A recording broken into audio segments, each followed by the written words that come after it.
সকালে ঘুম থেকে উঠে দেখলাম 2-3 দিনের থেকে আজকের ওয়েদারটা বেশ ভালো। মানে আকাশটা মোটামুটি পরিষ্কার আছে। কালও রোদ বেরিয়েছিল, মানে বৃষ্টি হয়নি, হালকা মেঘলা ছিল, কিন্তু আকাশটা পরিষ্কার ছিল। আজও আকাশটা মোটামুটি পরিষ্কার আছে, দেখে বেশ ভালোই লাগলো। তো হ্যালো বন্ধুরা, গুড মর্নিং সবাইকে। কেমন আছো সবাই? আশা করি সবাই নিশ্চয়ই ভালো আছো। আমি মৌমিতা লাইফস্টাইলের আরও একটি নতুন ভিডিওতে তোমাদের সবাইকে জানাই স্বাগত। আর আজকে বৃহস্পতিবার, এখন বাজে ওই সকাল 6টা মতো। তো সকালে ঘুম থেকে উঠে ওইদিকে ঘর ঝাড় দিয়ে মুছে সমস্ত কাজকর্মগুলো করে নিয়েছি। আর তারপর এই যে ছেলে মেয়ে সবাই ঘুম থেকে ওঠার পর বিছানাটাও পরিষ্কার করে নিচ্ছি। বিছানাটা পরিষ্কার করার পর চলে গেছিলাম ওপরে। আর ওপরে গিয়ে প্রথমে বেশ কয়েকটা তুলসী পাতা গাছ থেকে তুলে এনেছি, আর সাথে একটু মধু নিয়েছি। আসলে 2-3 দিন ধরে ছেলের এত কাশি হচ্ছে, কোনো মতেই কমছে না। ওষুধ খাওয়াচ্ছি তাও কমছে না। কালকেও খাইয়েছিলাম মধু আর তুলসী পাতা।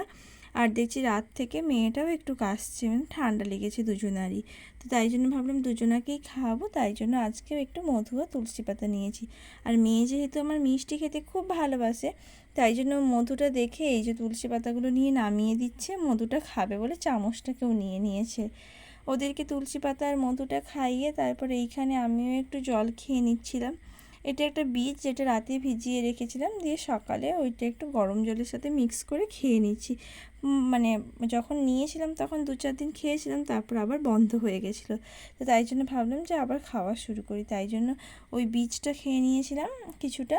আর তারপর এই যে এখানে প্রত্যেক দিন যেমন সকালে ছেলেকে ছাতুর শরবত করে খাওয়াই, সেই রকমই অল্প একটু ছাতু দিয়ে নিয়েছি। আর তারপর জল দিয়ে ভালো করে ছাতুটা গুলে নেব, আর গুলে নিয়ে ছাতুটা ওকে খাইয়ে দেব।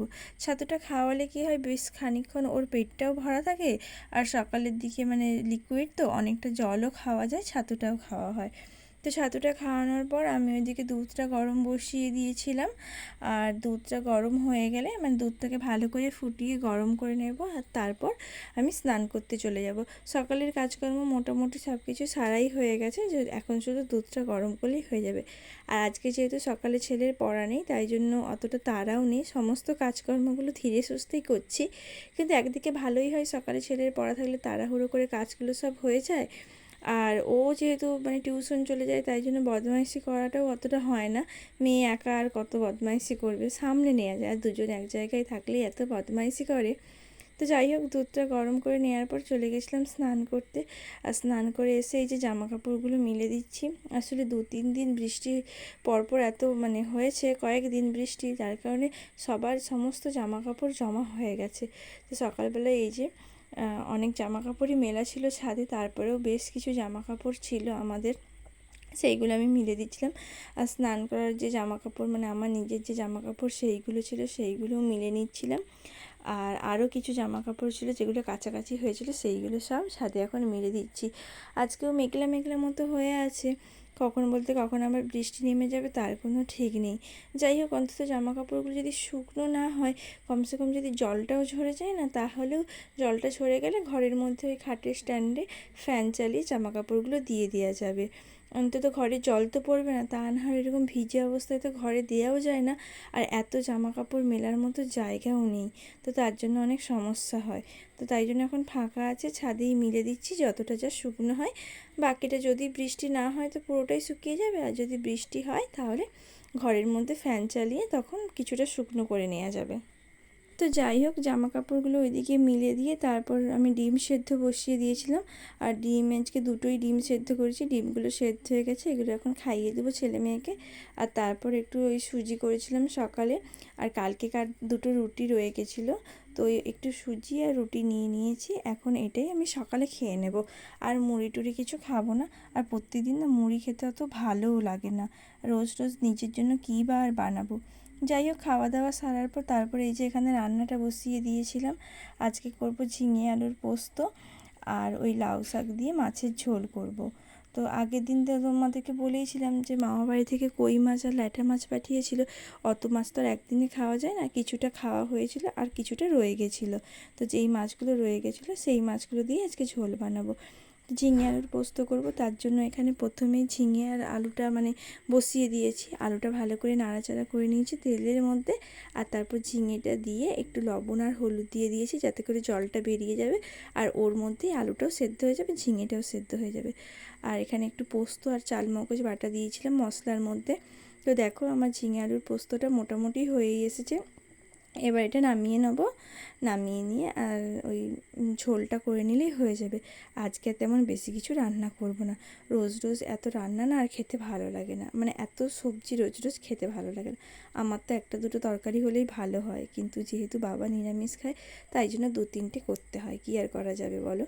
যাই হোক, ঝিঙে আলুর পোস্তটা হয়ে গেছিলো, আর এইখানে আমাদের জন্য আলাদা করে করেছিলাম লাউ শাকের ঝোল, আর ছেলে মেয়ের জন্য মাছ দিয়ে আলাদা করে করেছিলাম। যেহেতু বাবা নিরামিষ খায় তাই প্রথমে মানে একসাথেই করেছিলাম, প্রথমে আমাদেরটা আলাদা করে সমুড়ে নিয়েছিলাম, আর শেষে মাছ দিয়ে ছেলে মেয়ের জন্য সমুড়ে নিয়েছিলাম। আর কই মাছ তো এখন সচরাচর পাওয়া যায় না, তো ওই দাদু ধরেছিল, মামা দাদু, তাই জন্য পাঠিয়ে দিয়েছিল। আর তারপর মা একটু চিচিঙ্গা কেটে দিয়েছিল, বললো একটু চিচিঙ্গাও ভাজা করে নিতে। তো অন্যদিন তিল চিচিঙ্গা ভাজা করি, আর আজকে এই যে বলতে বলতেই বাইরে বৃষ্টিও শুরু হয়ে গেছে, আজ আর তিল চিচিঙ্গা ভাজা করছি না, শুধু চিচিঙ্গাটাই ভাজা করে নিচ্ছি। শুধু চিচিঙ্গা ভাজা খেতেও মোটামুটি ভালোই লাগে, খারাপ না। তো রান্না মোটামুটি হয়ে গেছে, এটা করলেই হয়ে যাবে। আর ওইদিকে আমি ভাতটাও বসিয়ে দিয়েছি, যতক্ষণে চিচিঙ্গা ভাজাটা হবে ততক্ষণে ভাতটা অনেকটাই হয়ে যাবে। আর তারপর এইদিকে বাদবাকি ওই বাসন টাসনগুলো ধুতে ধুতে গ্যাস ট্যাসগুলো মুছতে মুছতে ভাতটাও হয়ে যাবে। তো এখন ওই 12টা 12:30 মতো বাজে, এই রান্নাটা কমপ্লিট করে নেবো, তারপর ছেলে মেয়েদেরকেও একদম স্নান করে খাইয়ে দেবো। আর দুজনের কারোরই শরীরটা তেমন একটা ভালো নয়, প্রথমে ভেবেছিলাম স্নান করাবো না, গা মুছিয়ে দেবো, তারপর ভাবলাম যে না, এত বৃষ্টি এর মধ্যেও শরীর মানে স্নান না করলে শরীরটা আরও হয়তো খারাপ হতে পারে, কফ টপ যদি বসে যায়, তো তার জন্যই ওদেরকে স্নান করিয়ে দেবো। তো যাই হোক, রান্নাটা কমপ্লিট করে নিই, তারপর ওদেরকে নিয়ে যাবো স্নান করাতে, স্নান করিয়ে খাইয়ে ঘুম পাড়িয়ে দেবো দুজনাকেই। আর এই যে বিকেলে ছেলের পড়া ছিল, পড়তে গেছিলো, পড়ে টড়ে এখন বাড়ি চলে এসেছে। আর যেহেতু সর্দি হয়েছে, ওর মুখে কিছুই ভালো লাগছে না, তেমনভাবে কিছু খেতেও পাচ্ছে না, তাই জন্য সন্ধেবেলায় বললো যে মা আমাকে একটু ফুচকা ভেজে দাও, ফুচকা খাবো। আর ফুচকা বললে তো আর সঙ্গে সঙ্গে বানানো যায় না, আলু তেঁতুল জল কিছুই বানানো নেই, শুধু পাঁপড়ের মতোই ভেজে দিয়েছিলাম, সেটাকেই বসে বসে ওরা ভাই বোন দুজন মিলে খাচ্ছিল। আসলে ফুচকা মানে সঙ্গে সঙ্গে তো আর হয় না, কিছুক্ষণ আগে হলে তাও সঙ্গে সঙ্গে আলু টালু সেদ্ধ করা যায়, কিন্তু আলুতেই মটর টটর তো কিছু দেওয়া যাবে না, আর ওই পেঁয়াজ শসা এসব কুচিয়ে আলু বানাতে গেলে অনেকটা দেরি হয়ে যাবে, তাই জন্য আর সেরকমভাবে কিছু করিনি। আজকে ওকে ওই শুধু পাঁপড়ের মতোই ভেজে দিয়েছিলাম, যেগুলো ওরা ভাই বোন দুজন মিলেই বসে বসে খাচ্ছিল। তো পরে একদিন বাড়িতেই ফুচকা বানিয়ে দেবো, আর এগুলো রেডিমেড ফুচকা, যেগুলো দোকানে কিনতে পাওয়া যায়, ওই ফুচকাগুলোই আর কি, জাস্ট তেলে দিয়ে ভেজে নিলেই হয়ে যায়। তো আজকের ভিডিওটা এতটুকুই। আজকের ভিডিওটা তোমাদের কেমন লাগলো কমেন্ট করে অবশ্যই জানিও, আর তোমরা কারা কারা ফুচকা খেতে ভালোবাসো সেটাও জানিও। তো আজকে আর তোমরা কোথা থেকে আমার ভিডিও দেখছো সেটাও অবশ্যই কমেন্টে জানিও। ভিডিওটা ভালো লাগলে একটা লাইক আর শেয়ার করে দিও, আর যারা আমার নতুন বন্ধু আছে তারা অবশ্যই আমার চ্যানেলটাকে সাবস্ক্রাইব করে দিও, আর যারা সাবস্ক্রাইব করে দিয়েছো তাদেরকে অসংখ্য ধন্যবাদ। আজকের মতো এতটুকুই। সবাই ভালো থেকো, সাবধানে থেকো, সুস্থ থেকো। তো সবাইকে ধন্যবাদ, টাটা সবাইকে, ভালো থেকে সবাই।